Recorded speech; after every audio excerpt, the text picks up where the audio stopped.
compelling stories in here today, and that's good to hear to some level. At the same time, leadership means making choices. The 56 signatories to the Declaration of Independence pledged their lives, their sacred honor, and their fortunes for an idea and a constitution of limited actions and things of that sort. I would suggest to anybody here that wants to have an argument about this that the government has become too large. We've heard people talking about this, that, and whatever else, and not being able to get answers back from your office or anybody else's offices. And that may very well be, from my perspective, because the government has tried to take on too many things. My question to you very simply today, as a Congress lady, you have to make choices. You can't say everybody in here has a good idea, I have to enact that or put a bill through for that. You need to make choices. And Congresswoman Hayes, what are you going to do to try to reduce the cost of government? I'm open to like I said at the very beginning, tightening our belts, seeing where we have waste and fraud, programs that we can streamline, things that we can modernize. People need to understand what that means, though.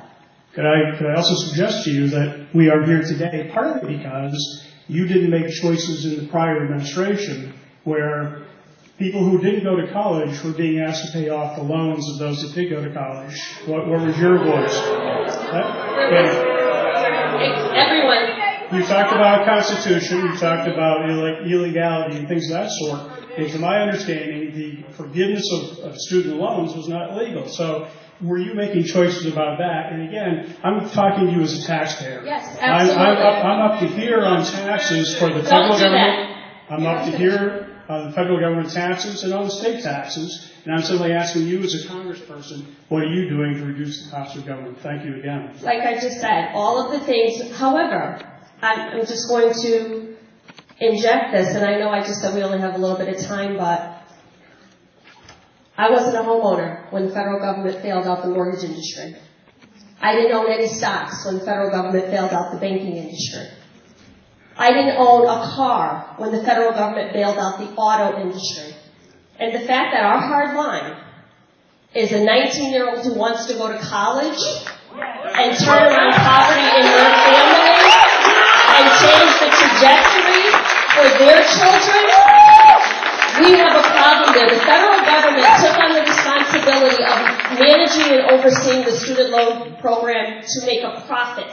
Real quick. That's what they did. So you had people who, long before Obama, but even if it was, okay, I'll give that to you, even if it was Obama, we have a responsibility. It's a relay. We go from one administration to the other. This idea that, this was Obama's fault, because what was spent in the student loan forgiveness program doesn't even come close to the Tax Cuts and Jobs Act, where 93% of the benefits went to the top 1% of the population.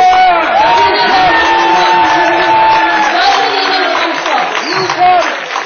Doesn't even come close. So yes, I am all for.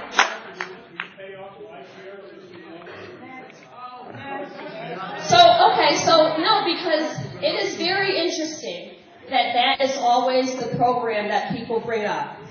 When a storm hits and FEMA comes in, American taxpayer dollars are sent to help Americans. Where were you, Congresswoman Hayes? You said you couldn't from Chicago. I looked at Southwest Airlines that day. There were 4 non-stop direct flights from Midway to Bradley. No, let it finish. You could not get a flight. You said you could not get a flight. Goodbye. Sir, if you remember, we'll address this. Because if we're having a storm that you're describing, I don't care what the internet says. If you've been at an airport or been on a plane is not flying into a storm. A plane is not flying into a storm. That's just basic. Come on.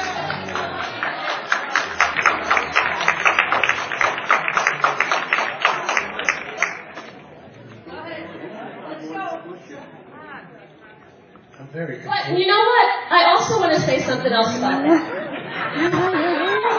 Because I was in Chicago at the Democratic National Convention when a storm hit our state unexpectedly. I was with the governor, the lieutenant governor, every constitutional, both senators, and every member of Congress. And the only person that anybody called out was me. The entire Connecticut delegation was there when we got the alert that a storm was going to hit Connecticut. I would have never gotten on a plane had I known the people in my district were going to be hurt. And I immediately went to work to get a declaration and money and relief back to this district to help the people that were hurt. And don't say it in 24 hours.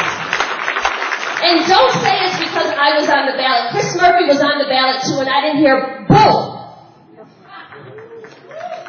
So these unfair standards and purity tests and different levels of accountability for different people, I have no problem standing in front of the people that I represent, telling you why I voted the way I did, defending a position that I have, giving you my time, energy, and attention because you deserve it and the people elected me for that. I will never hide from my constituents or from a position that I took on anything.